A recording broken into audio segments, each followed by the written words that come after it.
Témoignage poignant a glacé le sang des victimes des viols lors de la tentative d'évasion de la prison de Makala.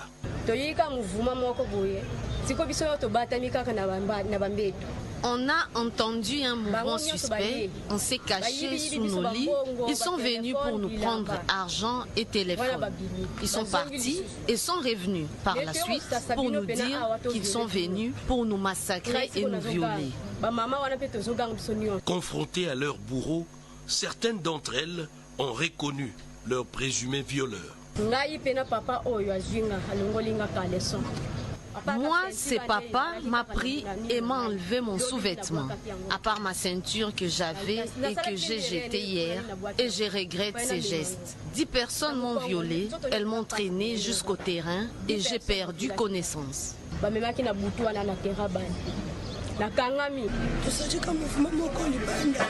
On a entendu des tirs et brusquement, des gens sont venus frapper violemment à notre cellule, nous demandant de sortir et de se mettre en première ligne. On a refusé et ils se sont mis à nous violer.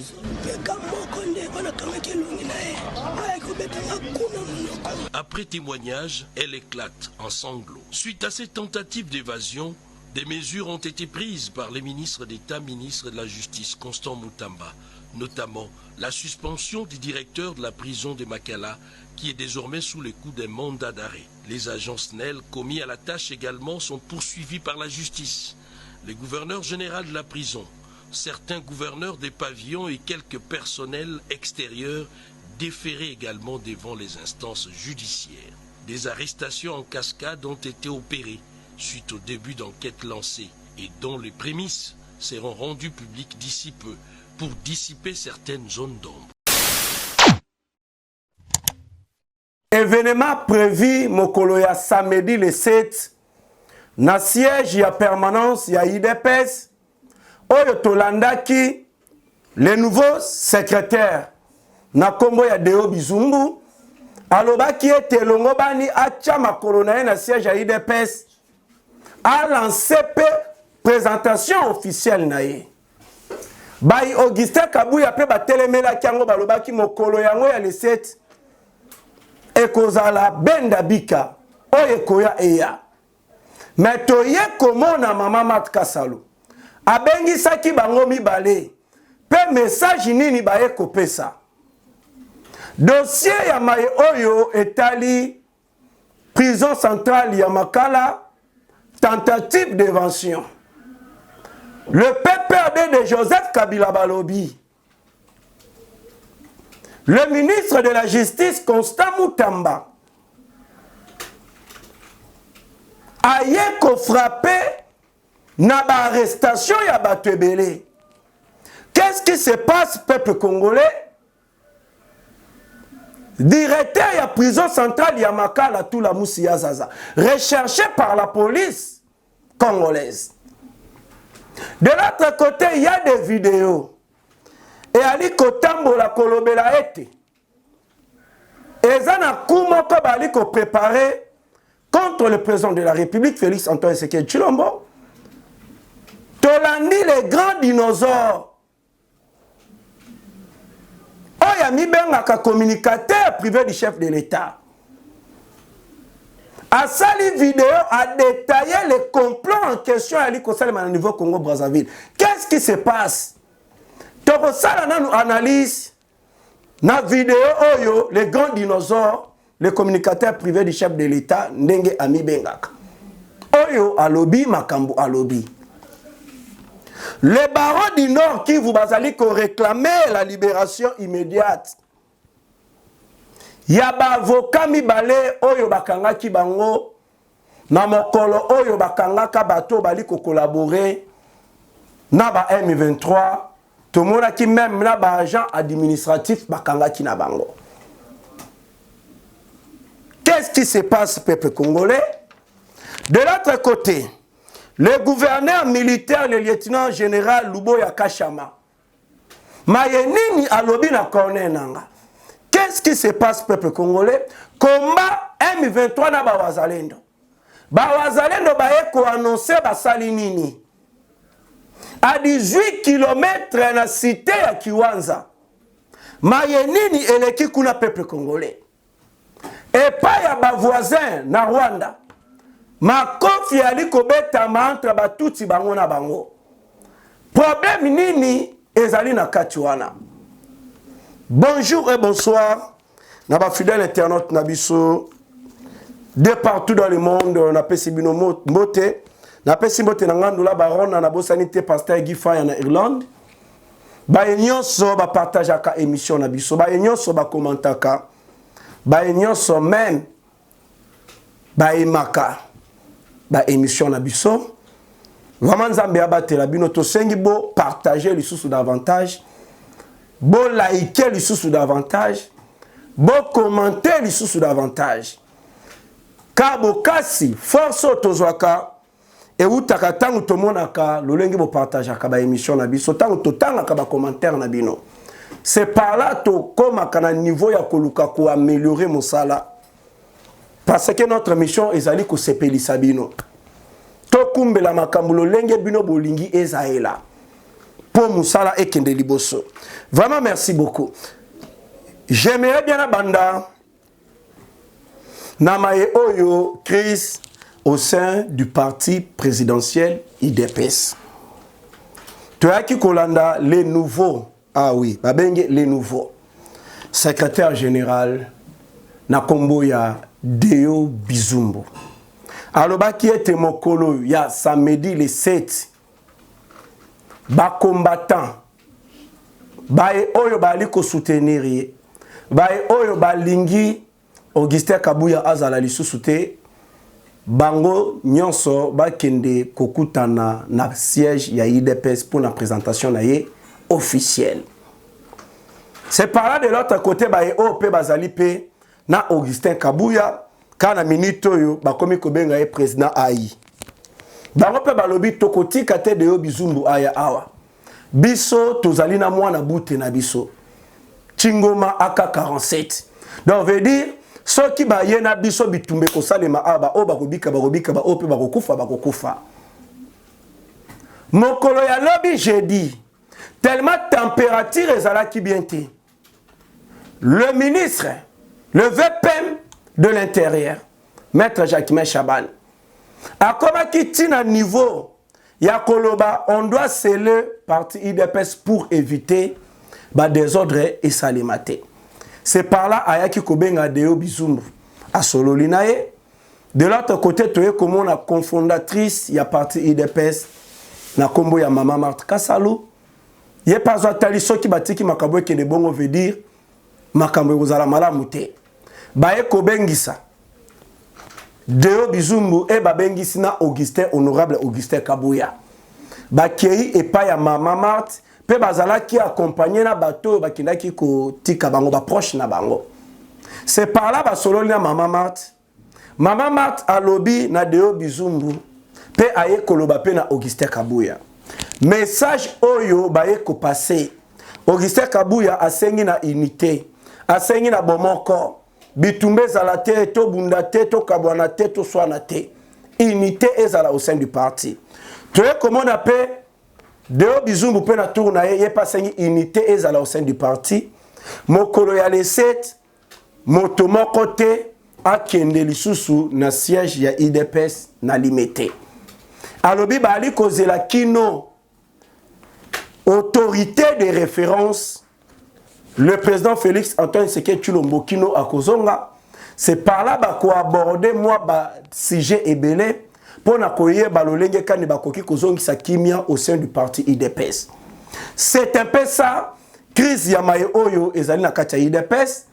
Maye oyo ya le 7 na siège ya IDPS oyo kotome mokolo ya samedi ezali annulé. Selon maye ndenge elekaki maye lolenge kani basololaki entre les deux partis. Augustin Kabuya, Deo Bizumbu, liboso ya cofondatrice Mama Marthe Kasalo.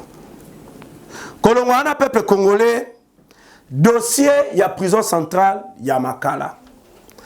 Toi comment on a communiqué à FCC PPRD. Batelemi bali koloba ete ba mona clair. Est-ce que nombre o bazuba pesi ya ba prisonnier bazuba kufi eza exact? PPRD balobi balingi bamona clarification na kati ya makambo wana. Cependant na zuna tali na lobby ba africain ba nationalité. Ba africain ba sila soni. Est-ce que FCC PPRD ba koki ko senga bamona clair na makambo leki na prison. Na ebité FCC PPRD oyo bazala na bokonzi pendant 18 ans. Aujourd'hui bango na opposition ba komi ba donneur de leçons. Je n'arrive pas à comprendre ces pays. Babylone, monsieur, c'est le Kakaawa et c'est qui s'arabiso. Car je me rappelle, et ça en 2017, sous la gestion de Joseph Kabila, ba massacre batu, ba bomaka batu na prison centrale ya Makala. Oyo ba pères de famille ont été tués na prison centrale à Makala en 2017. À l'époque où Joseph Kabila fut président dans ces pays.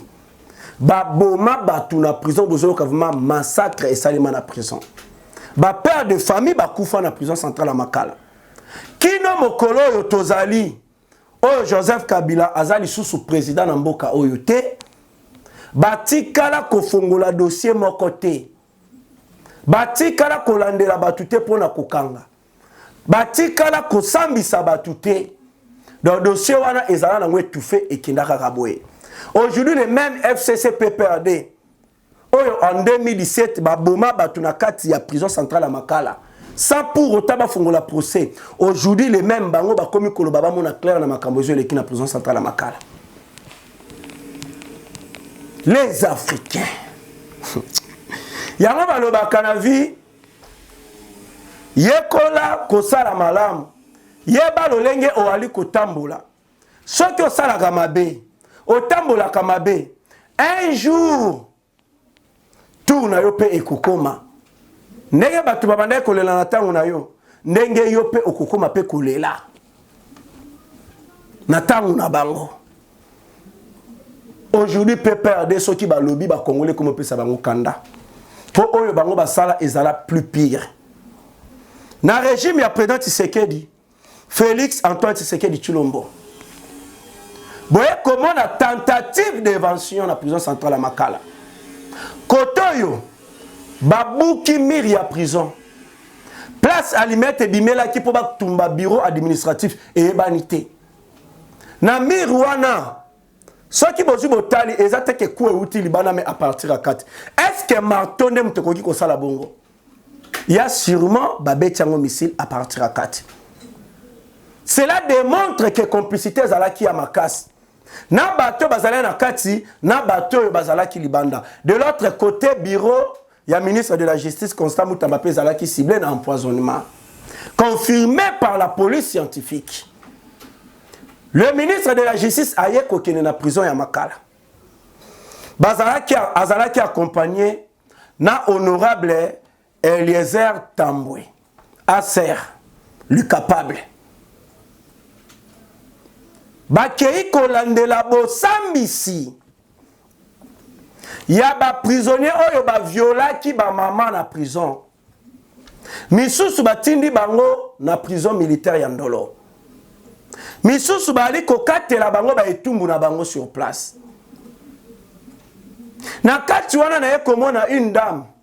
Maman moko azala pe pembeni hein. Aza mwambinga. Maman moko aza mwambinga azala ki pembeni. Mama wana sikoyo kotala kake longina ye une Rwandaise. Ah oui, confirmé même qu'on a une Rwandaise. Mais ye abimaraka na ba autorité ah. Mission Kagame appelle ça na point d'interrogation une Rwandaise. Ba autorité pe balela est fort. Ye pe bakanga ki pe azala ki wana. Donc veut dire ba étape na ba étape. C'est par là que le ministre de la Justice et garde so, Maître Constant Moutamba, aye kozwa mokano, yako fongo la ba arrestation. Le directeur de la prison centrale, Yamakala, après tentative d'évasion, le monsieur en question est suspendu. Comme on a Joseph Youssoufou Maliki. suspendu par le ministre de la Justice, Constant Moutamba. Yako Kamwa est recherché, suspendu et recherché par la police nationale. Bali Kolukae. Tant que Ali Kolo va rechercher, cela démontre que Ali Komona na te baza Kolukae, introuvable, à Kiwapi. Selon toujours les informations. Kotoyo, il semblerait qu'il y a déjà un niveau à Belgique. Ah, il semblerait qu'il y a déjà un niveau à Belgique. Mais Motuna Sikoyo, oh, Toali Komituna, directeur de la prison centrale à Makala, Abimaki mo colonie, est-ce que après événement au Salemi, to avant événement au Salema? Donc avant événement au Salema, Aïba déjà Makambo.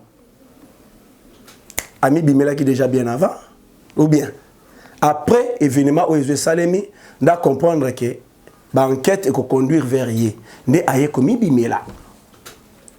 Ce qui a bima qui après événement, bati qui a bima ponani ponanini. Ce qui après événement, bati qui a bima ponani. Dans le Congo, tout le monde a kabama kamumoko o eza insalamable. Congo mutasali lo robo lobi lobi ko yoka déjà komene libanda ya mboka. Oya sali bo lobi lobi akoma ki libanda ya mboka. To éviter. Ezala na pouvoir moko surnaturel likolo ya ba autorité ya mboka na biso ba yebaka déjà bien avant que mutu alinga sala eloko mais avant ça les sengeli ba kangaye to éviter. Congo c'est toujours comme ça. Directeur à prison centrale à Makala. Introuvable. Selon les informations, il semblerait qu'il y a déjà un niveau à Belgique. Et ce qui va noter, l'arrestation du directeur de la prison centrale à Makala après tentative d'évasion, introuvable, recherchée par la police. Sur la liste, s'ajoutent encore des agents de la SNEL. Donc, analyse n'a pas été que ça dans l'émission dernièrement, il y a un cas de mutualité kokende. Kakande na lobaki. Na lobaki ma OSV salemio. Bateau bazana kati na bateau bazali banda. Comment courant et katanaki commune mobimba. Ba commune belé courant katanaki. Pour faciliter bateau ba assaillant wana basala mission na bango. Ba mando ki na ba mettre ba bilo misu ce côté la prison centrale à Makala ndenge nini. C'est que le directeur aussi à la prison centrale à Makala a impliqué. Point d'interrogation. Ndena senga qui va interpeller Yasinel na ya prison centrale à Makala. Kaka ndena lobaki malgré la prison centrale à Makala directeur Akimi. Alors bazuba lobby sur la liste s'ajoutent encore des agents de la SNEL. Na liste ya bateau yo baza interpellé bazo kanga ba agent ya SNEL. Le gouverneur de certains pavillons, il y a un gouverneur, il y a un pavillon Moussousou, Bangope, Baliko Kangabango, les agents de l'administration pénitentiaire et certains personnels extérieurs. Donc, agent administratif, il y a pénitentiaire, donc administration pénitentiaire. P na batumususu oyo bazali libanda ya prison.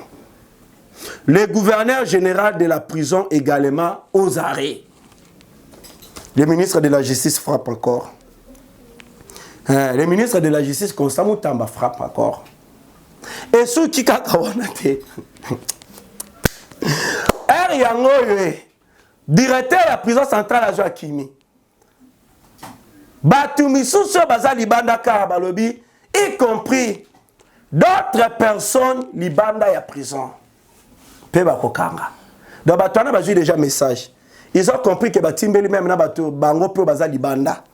Et longo bani bakanga bango. Mais en retour, quel est, je pourrais dire comment, ba précaution au besoin pour éviter Batumisusu baki mateba malibanda ya mbokate. Cette affaire ya prison centrale à Makala, c'est une affaire où bombi ba dossier ebele, où bombi ba révélation ebele, où bombi makambu ya somo, où nous ne voulons pas trop parler. Mais justice, c'est ça que ça la banquette. Et l'andela, bah détail nous sous bas lobela. Mais ma cambo y a tentative d'évasion oh. Et bon mi ma cambo belé. Car il y a eu même plusieurs militaires au bas déployés qui na bisika et belé pour éviter bah comme sous ça les mater. Le lendemain à Tongo, il y a eu déploiement bah militaire moussous. Mais il y a coca moi bande konanga bah congolais. Il semblerait que l'effectif, même et pas à mon consi, sur le terrain, ils ont bongoté. Donc, les militaires, ils ont koluka, bazalé na bangote. Non, bon, par rapport à l'effectif, ils ont bongoté. Les militaires, ils ont koluka. Tolobao, tolobate. Tolobo, tolobate. Neto koyasko ko sala analyse na maye oyo dinosaure oya mibenga ka le communicateur privé du chef de l'État lobby. Quelque part est-ce qu'ils ont raison, toi en as tort. Car même ici, on vient de le confirmer. Il y a certains de militaires effectifs et bani sauté. Ba militaire monsieur place bazalak et banité. Oye longo bana ki ba kita pour la console intervention. Mais la vidéo il y a dinosaure à lobby. Bapesa mokonzamboka effectif ya lokuta et pas ba général. Effectif ba militaire bapesa mokonzamboka eza ya lokuta. Eza réellement ou eza sur terrain. Donc il y a le quoi balobi na chef de l'État exemple effectif ya ba militaire ezali 300. Donc veut dire mbongo oye bimaka pona effectif aba militaire au bazalia eza une affaire ya 300 exemple 300 mais ba kotala na terrain et comme 300 to le baké ezali 150 mbongo sikoyo ya ba 150 ezo tikale kindara wapi ba teni peut être ya sikao ba pesa pona ba 300 nyoso mais bazara 150 le reste des tenis 150 on est nyoso kindara wapi. Bambongo il y a 300, mais bazali 150. 150 moussous à bambongo qui est dans point d'interrogation. Ndemaye oyo dinosaure à lobby. Donc il y a le quoi basala na bango partage yambongo. Partage yambongo. Les autres yoka na partage. Lobby to yoka na partage. Lobby kune koko maman bouye bouye. Courezo les gars suis bien. Peut-être na mi mona ngani mna sala trop bino bo sala trop mais trop za rendre ma parfois mona boyo lekelanga. Moi ko yime koti na kati. Partage comme il continue ce qu'on a n'enga côté ngama honte to panza secret to bimisa même na ba o misusu baza ko planifier ko sala ndema e o dinosaure à lobby ka batu na bango partage Jésus simbité ya ba mbongo bazu ba partage ka soit disant ba militaire bazalaka une affaire exemple 300 mais zo ne bazala na bango 150 yo ba partage mbongo ya 150 musu etika la wana partage ke imala muté nde ba yesko ko contacter. Il semblerait que va contacter dinosaures batali c'est ba kasable y compris na plan où ils ont salé na Congo Brazzaville. Ah, y compris na plan où ils ont salé na Congo Brazzaville. Selon cette information, au dinosaure à Outi Koloba. Et ça la délégation encore et Outi Rwanda. Il y a ba Rwandais et Outi Rwanda et na Congo Brazzaville.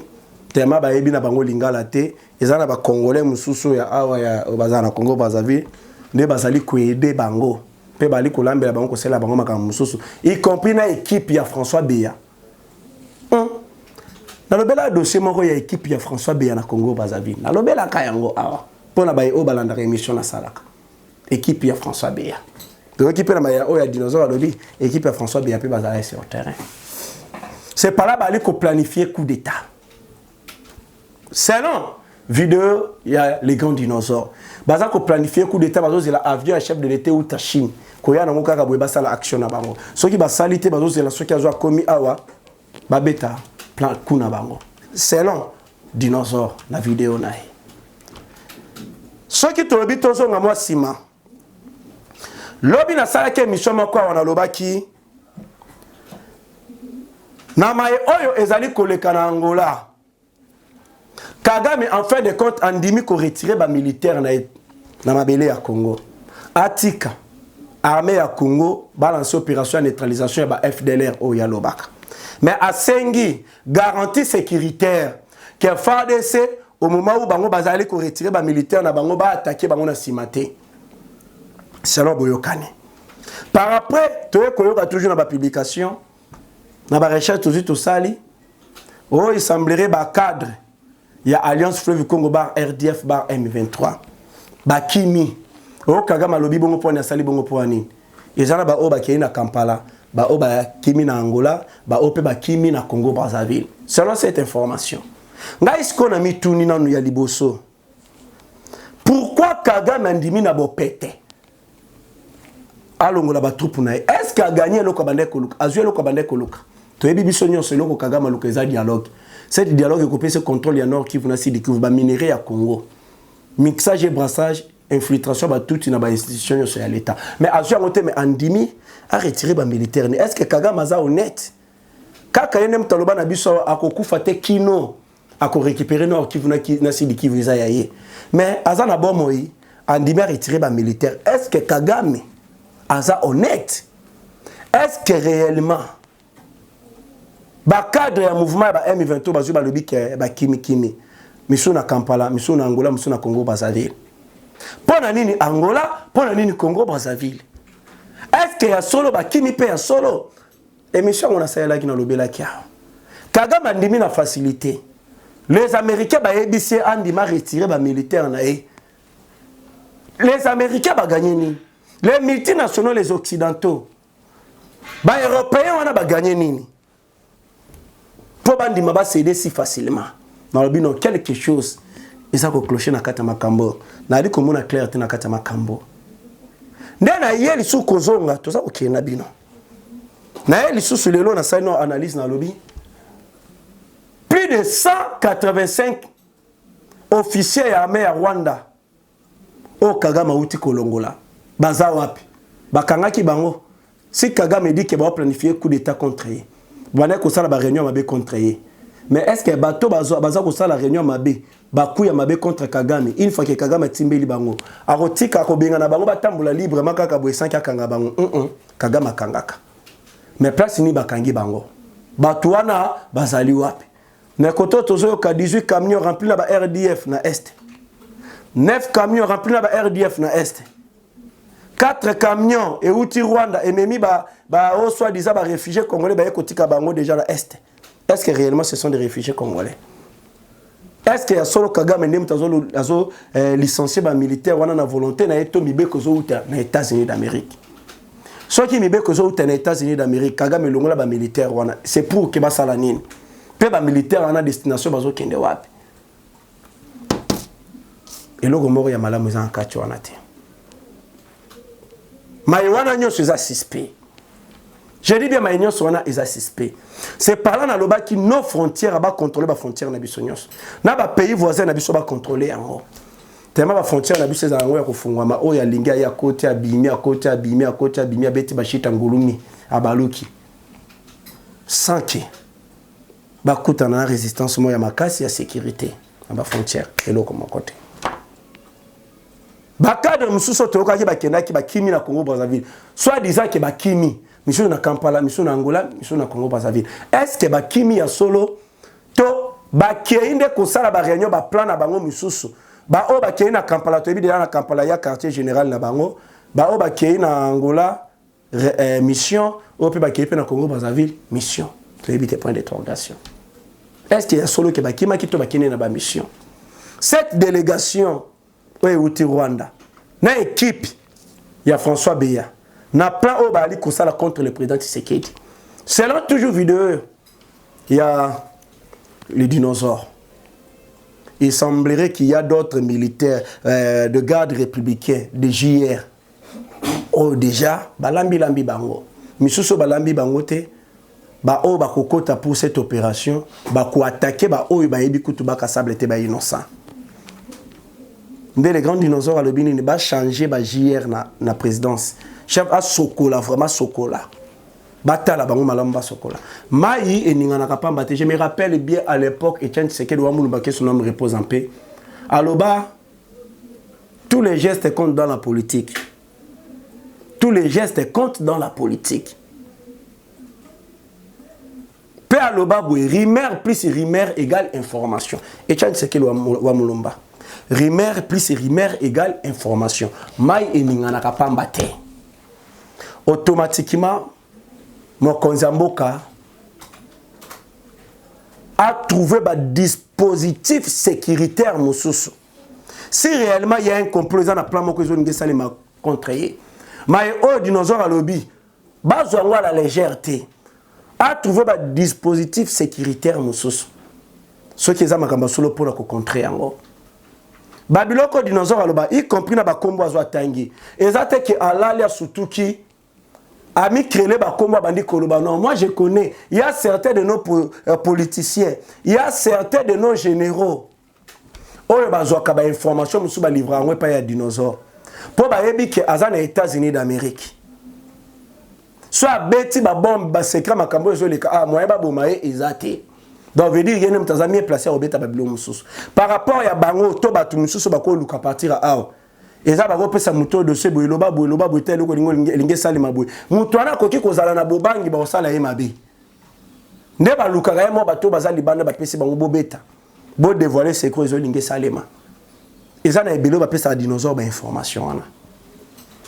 C'est que moi j'ai à dire chef de l'État fongola miso na lobela kiango awa il y a un coup qui se prépare. Les Américains bozo mona wana tanke bazué loko bazo lukate. Il y a dialogue salema po bango baza ba bénéficiaire ba minéraux congolais nde bazo na sima ya Rwanda. Soki kaka makamna baona nezo simbité. Bazo planifier ko. Même ba soda ya Kenya to senga ki bacha makolo na bango te na kacha MONUSCO. Même la MONUSCO doit quitter la République démocratique du Congo. To e kolandela d'ici mois d'octobre. Baza ko planifier kumoro avant Joe Biden alongo na bokozi. Il faut batika vraiment désordre na Congo. Un coup et salema en République démocratique du Congo. On doit vraiment renforcer les dispositifs sécuritaires. Bato bazo trahi Mokonzi Mboka. Bazara bato bazana kati. Pe misusu bazana ceinture na ye. Pe misusu bandekone ba kasayen. Na pesa ga même exemple. François Beya. C'est un kasayen. Serge Tshibang kasayen mais aussi un soutien à Rwanda pour ba soutenir candidature aux élections présidentielles de 2028. Bande kono bazo yede fongola misu na entourage no Mokonzi Mboka makambo esalemi na prison centrale à Makala ezaka ka tentative d'invention te mais na sima na ngwe bombi makambo mususu pe na sima makambo ezo bombi e bombi na bato bazali pene na yo mais baza ba traître bato bazali pene na yo mais baza ba traître o bali ko lingela yo kaka babulu Mokonzi Mboka fongola misu sokola entourage na yo. Le président de la République Elongo Bani a monté équipe moro de contrôle. Il a contrôler tout le monde, y compris la présidence de la République. Na gouvernement. Ba gouverneur, ba bourgmestre. Et contrôler tout le monde. Car tu es habité. Oyo. Batuana bazali ko kanisa mais kotoyo bazali ko sekisa o mena sima mukongo yebite o balingi basala koto na gouvernement tozo kaka yake ministre o yazo cartonner le ko la Constant Mutamba azalite so to bito compter ba oza na ba ka 3 na mama oyo ya droits humains mama Chantal Mwanvita ali ko bunda. Mais Constant Mutamba ezoyo kwa makasi na justice ezoyo kana plutôt makasi na justice c'est parce que makambo bomba minde na niveau ya justice ba magistrat ba ke inde kufunda Constant Mutamba et pas ya premier ministre madame Judith Tuluka Suminwa ba ke kufunda Constant Mutamba mais des questions o esengeto mituna. Pourquoi Constant Mutamba ça ko gêné par magistrat? Pourquoi par magistrat ba ali ko se sentir gêné et pas à Constant Mutamba? Qui na niveau ba kinde ko funda et pas à premier ministre. Qu'est-ce qui se passe? Ngai selonga na ali ko senga na Mokonzi Mboka. Mais oyo etali Constant Mutamba na ba magistrat. Le président de la République Sengeli a intervenir. Ah oui. À intervenir. à intervenir. Sinon, tu es constamment dans l'insécurité totale. Des magistrats, au bazala qui n'a pas copie na bango, il y a bambongo, ba frère à justice au babanda kozwa et permettre bango ba construire banda kuba somba ba villa, ba tia bambongo belé na ba compte bancaire na bango. Ba comment na du coup mon konzambo kaloba ki justice a Congo za malade mais a trouvé munganga o ya longo bani pour na traiter justice. Munganga badi ko toucher ce ko bisika malade izali. Ndazo tala lobino ba frère à justice eza ya justice. Eza ba individualité eza ba tusongolo pakalate eza ya justice. Normalement ba frère à justice esengele kinaka wapi et kinaka na banque. Apo ici mibeko wana ba magistrat batali banda na biso to 6 ndengeni. Ba cop na biso to salaka e kosuka ndengeni. Nde batali ba lobino les méchants en question il faut qu'à tenir. C'est pour cela qui même adjoint le ministre de la Justice a cité même ba magistrat musu a lobby mais au salemi na prison centrale Makala il y a la complicité aussi d'autres magistrats. Le président de la République Esengeli a quoi sa mokano ya makasi na dossier ba magistrat conflit za ba magistrat na ministre de la Justice a quoi sa décision ya makasi parce que à lire oyo makambo ali kokende makambo eke bien te à lire oyo makambo ali kokende biso tolobara makambo ekende bien te chef de l'état a landé la makambo oyo ba magistrat ministre de la Justice parce que eko risquerait que le ministre de la Justice Constant Mutamba a la insécurité totale car il y a le plan de diabolisation des plans machiavéliques démoniaques contre le ministre de la Justice Constant Mutamba. C'est pour cela toujours tout moni. C'est pour cela toujours tout moni. Bande konabiso oyo bazali na niveau ya chopo. Baye oyo bazali bisika oyo Constant Mutamba kendaki. Balancer message ya koloba ete ezana ba plan machiavélique démoniaque satanique oyo ezali ko salema du jour au jour contre le ministre de la Justice. Si on doit renforcer la sécurité, c'est très important. Même dans le bureau, parce que Batouana bakota qui facilement dans le bureau pour na kosala babilo mabe basalaki ko détruire ba base de données pour qu'on soit ba documents musuko ki na facilement. Donc cela démontre qu'il n'y a pas vraiment la sécurité qu'il faut dans le ministère de la Justice. Donc on doit vraiment sécuriser le ministre de la Justice.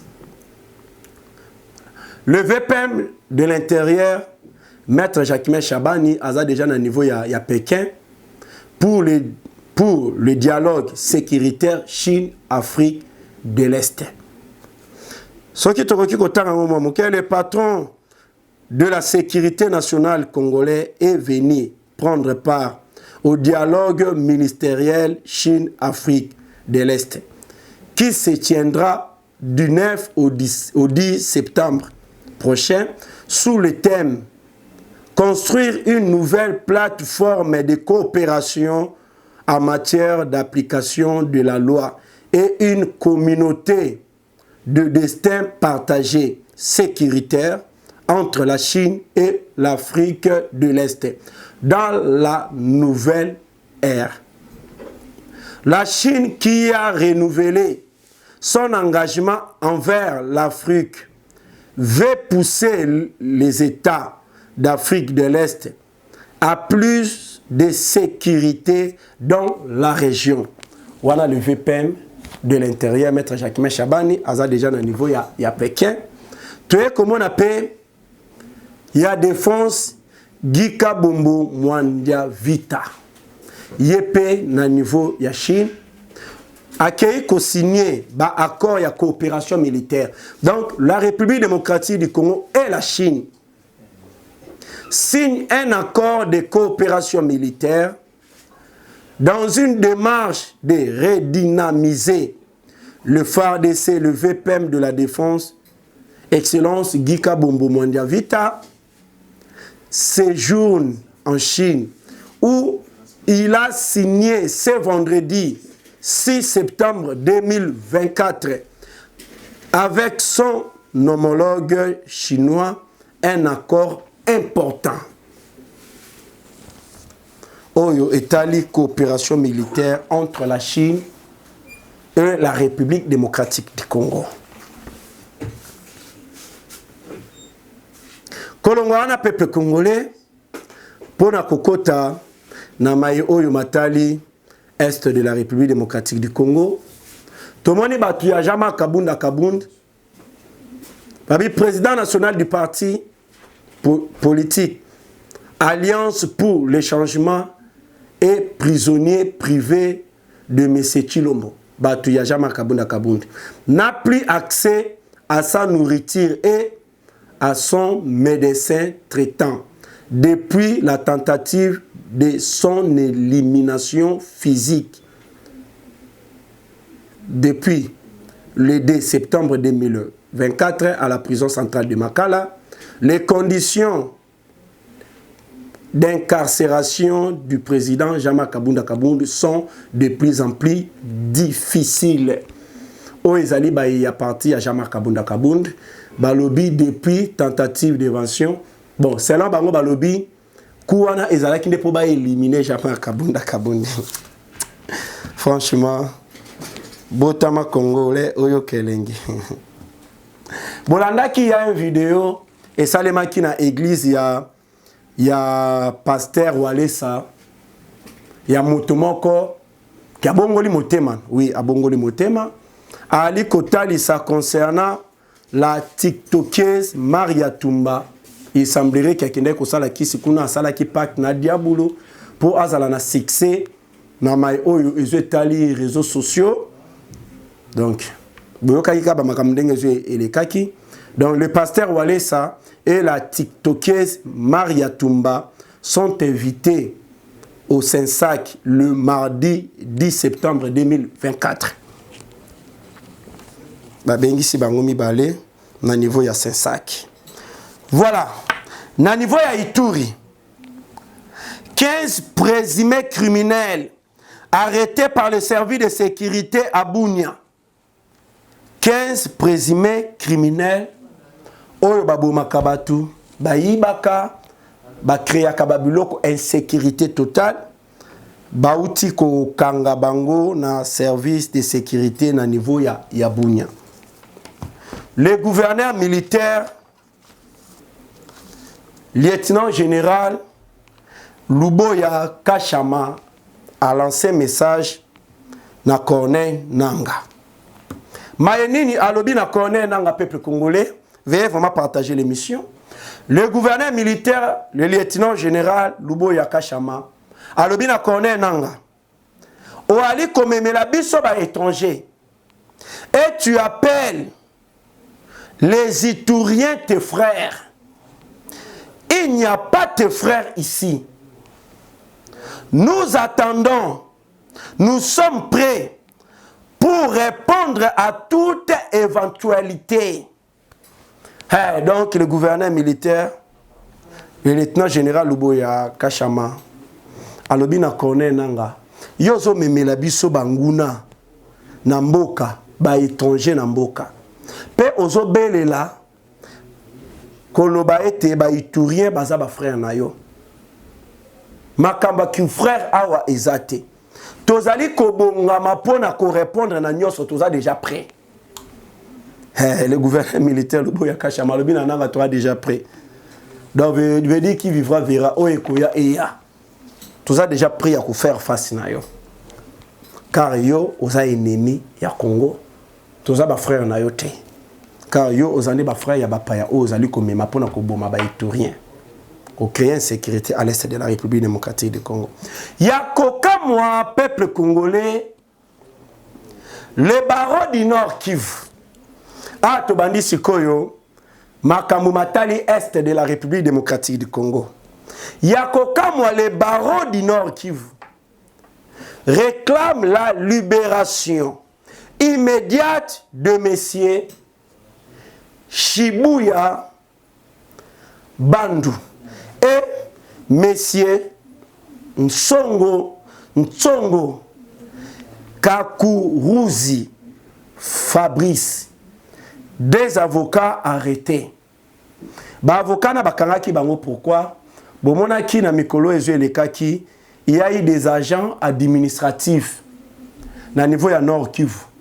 Oh bazu bakangaki et un mususu azala epesi ses candidats députés provinciaux échoué ou comment et un autre, un ancien bourgmestre, Babilo Mwabongo, bakangaki bango pour la collaboration avec M23, en même temps, bali ko recruter pour la M23. Na kati ya bokangi na bango, il y a eu aussi des avocats pe bazu bakangaki pour na dossier wana. Mais les barreaux du Nord Kivu, ils allaient ko réclamer libération na bango immédiate. Les autorités sikoyo bali ko funda bango d'être en contact avec des cadres du mouvement terroriste du M23. Les autorités, il y en a qui vous, baza ko accuser les deux avocats d'être en contact na ba cadre ya mouvement terroriste ya ba M23. Mais les barreaux bali ko dénoncer l'absence de preuves et qualifie les accusations de sans fondement. Moi, j'ai évité ce qui n'a pas commis tout. Si les barreaux disent que la preuve est concernant les deux avocats arrêtés, selon les autorités qui sont allées en contact avec le cadre du mouvement terroriste du M23, le barreau est allé kolobaïte que manque y a ba preuve. Ce qu'on a la ligne mituna. Ce qui manque y a ba preuve.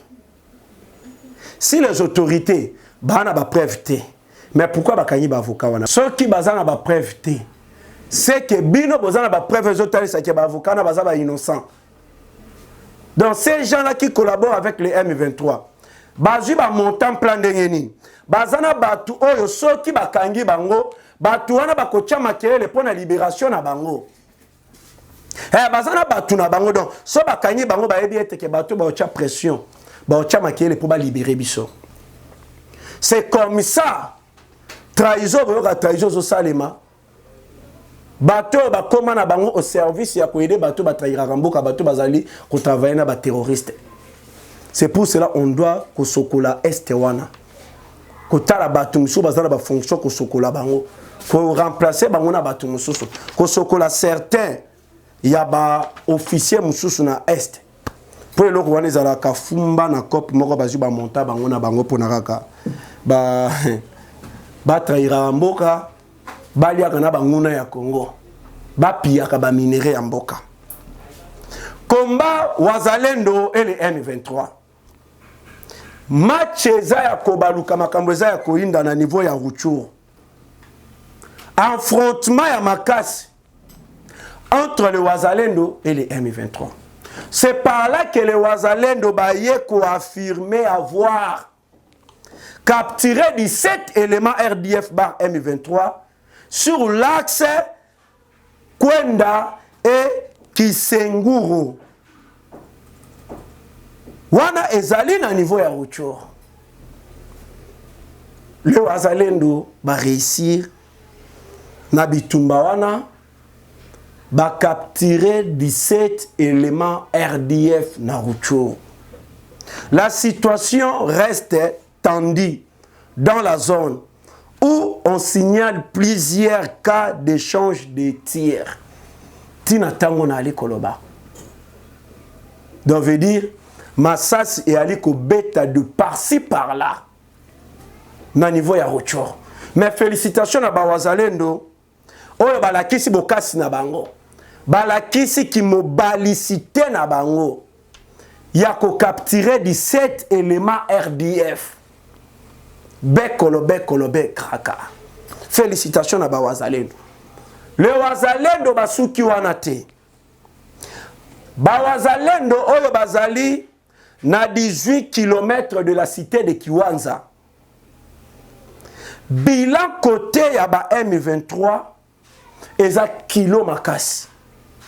Je dis bien à 18 km de la cité de Kiwanja.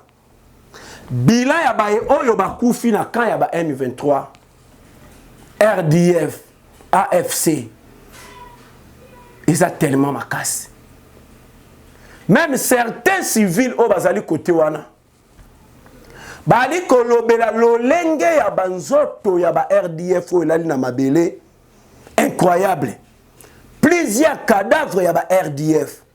Oyo moyen kuto kopesa vraiment bilan exact.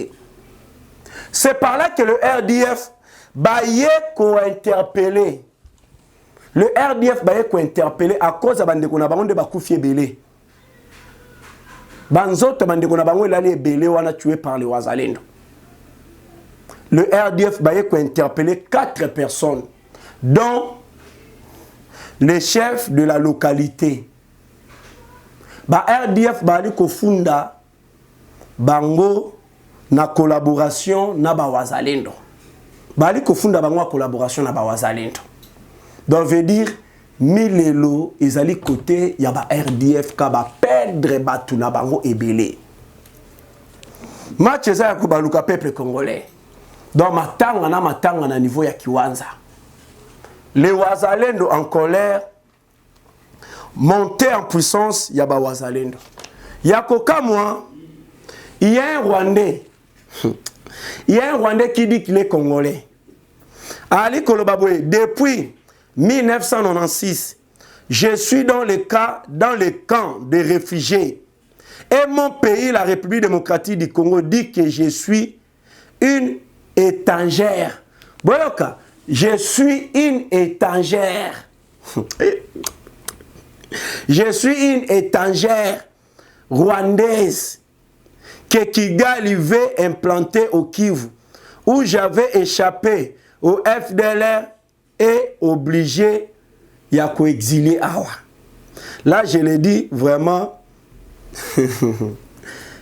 étrangère. Même étranger est étonné. Bon,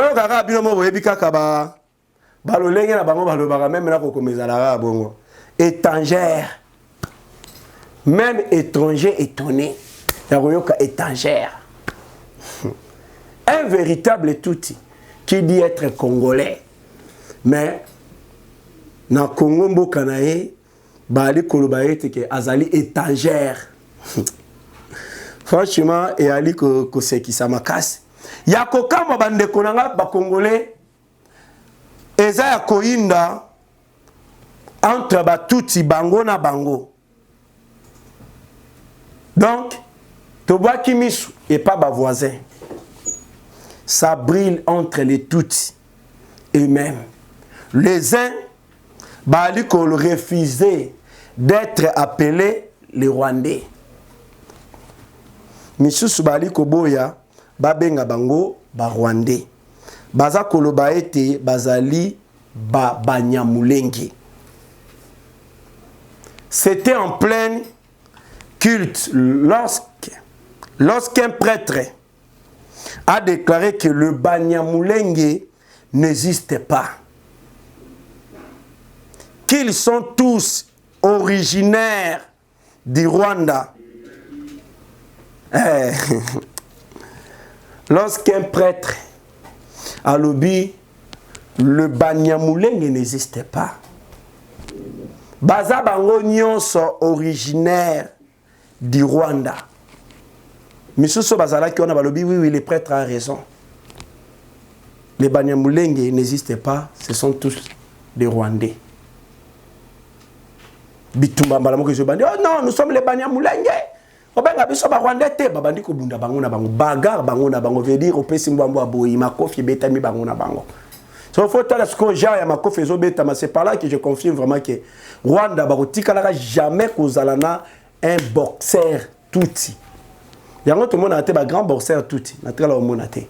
Makofi ezo betana mibali ya ba beta makofi. Ba beta makofi lo wala bato ba beta bigogo me ba mami kane makofi. Bitumba bango na bango. Franchement, et Ali Koseki ça, sérieusement. C'est un peu ça. Maïmatali, est de la République démocratique du Congo. Oyo toyaki na yango na mukolo mwalelo, to partager na bino, to solola na bino concernant l'actualité Mali koleka en République démocratique du Congo. C'est pour cela que senga kibino en retour, veuillez vraiment partager l'émission.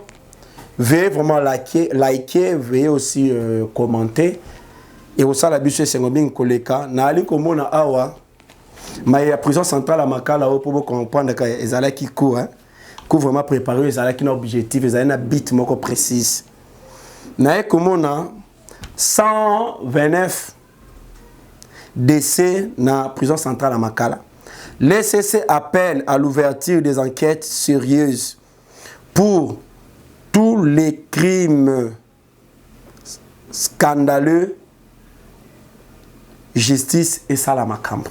Na évité ce qui le CC ali komona Moussala au ministre de la Justice ali kosala comme ça Moutamba ali ko travailler a lancé ba arrestation et il y aura plusieurs bateaux ba kokanga bango na ba o bazali banda to senga na ba frontière ba contrôler hein to sengi kaka ba contrôler ba frontière ba tout ba ki maté deuxième na lobby deuxième mbadi biso to lobby kaka vraiment merci beaucoup na ba union so balandi émission oyo kolonzamba batela bino pe continuer ko pambola bino na pe simbote na ngando la barona motema ya Petros en États-Unis d'Amérique la femme qu'il faut à la place qu'il faut vraiment nzamba batela yo vraiment na ba conseil pe na ba soutien na yo envers musala o na sala kapona mboka et aller ko toucher vraiment makasi que le bon Dieu a batela ngando la barona na États-Unis d'Amérique na bosante pasteur Gifa ya musali na Nzambe pasteur Gifa ya na Irlande kolonzambe pe abatelo ba losambo na yo pona Congo et aller kokoma merci beaucoup na maman Alphonsine Seke oyo vraiment avant d'akakimia te il faut ba état de santé en mboka na e na bosanité maman Brigitte Kaja na France pe na PC mbote malgré que ça fait un bail na okake le sous-souté na habité mais je pense bien que azali malamu nzamba batela na dibota mobimba na PC mbote ba e o na tangi ba kombote na ba e o na bosani na PC bino nyoso vraiment mbote kolonzamba batela bino numéro plus 243 89 60 77 556 plus 243 89 60 77 556. Vraiment, tout le monde à la prochaine. Que le bon Dieu vous bénisse, que le bon Dieu bénisse la République démocratique du Congo. Bye. Africa cool, et abena cool, Africa cool, abena cool, le quoi cool matopi. Après toujours,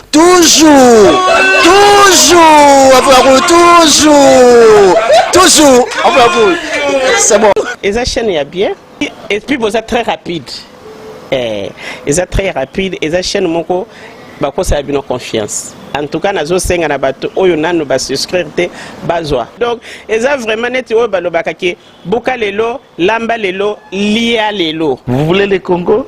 Pour que le Congo devienne cool, pour suivre les cool analyses, alors revenez et abonnez-vous massivement. Massivement. Alors, beaucoup de gens ils pensent que l'Afrique cool donne l'information en temps réel. Mais je ne crois pas cela. C'est-à-dire l'Afrique cool donne l'information en temps réel et en temps chirurgical. Si tu ne suis pas, tu as la crise cardiaque. Qu'est-ce que tu penses de l'Afrique cool? C'est PPL.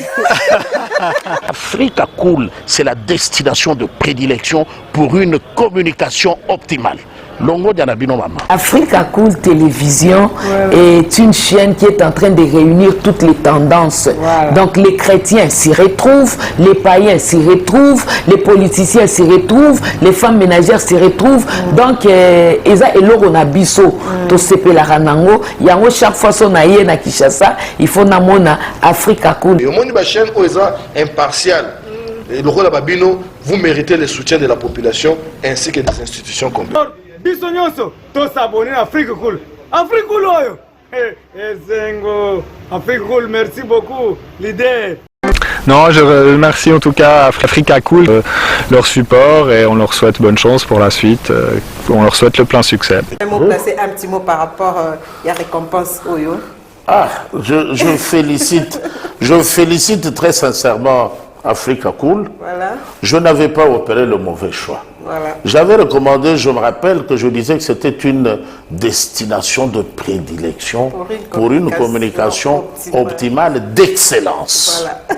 Nazanga Mogote Tala, YouTube Yemoko à reconnaître que Naponaki Mabete. Au moins, il y a choix to salaka, ba réflexion to salaka. Tu as abonné à Africa Cool. Comme ça, tu partages.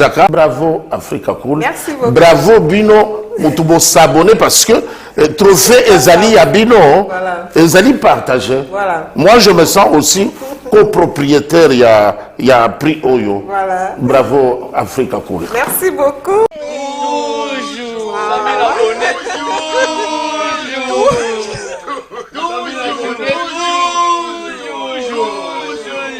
Voilà.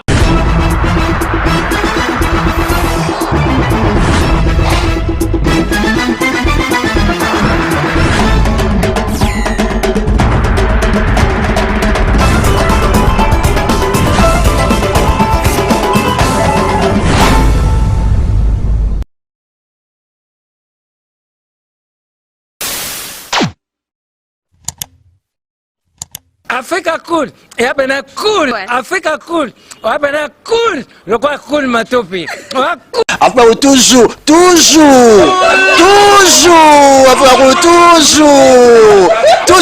enfin, c'est bon. Les chaînes y a bien, et puis vous êtes très rapide.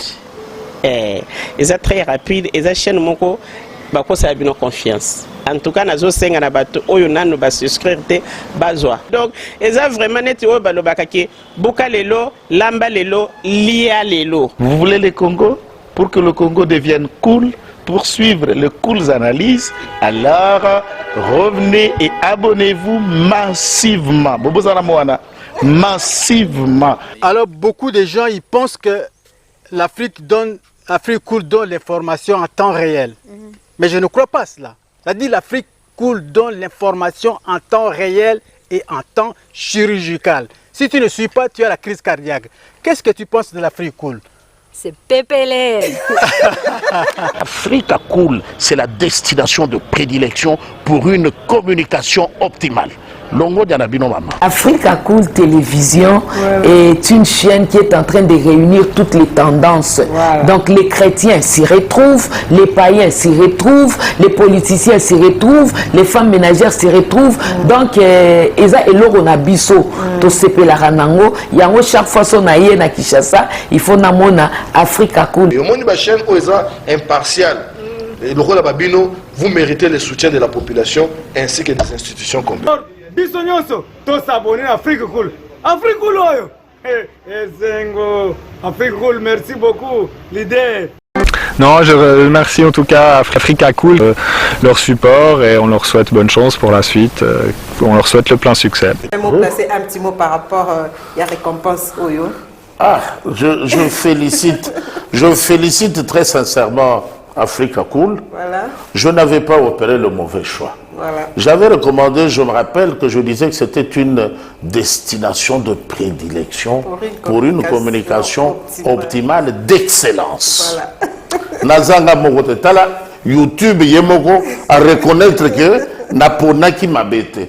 Au moins, il y a un choix to salaka, ba réflexion to salaka. Tu as abonné à Africa Cool. Comme ça, tu partages. Bravo Africa Cool. Merci beaucoup. Bravo Bino. Vous s'abonner parce que trophée Ezali à Bino, Ezali partagé. Voilà. Moi, je me sens aussi copropriétaire. Il y a prix Oyo. Voilà. Bravo Africa Cool. Merci beaucoup.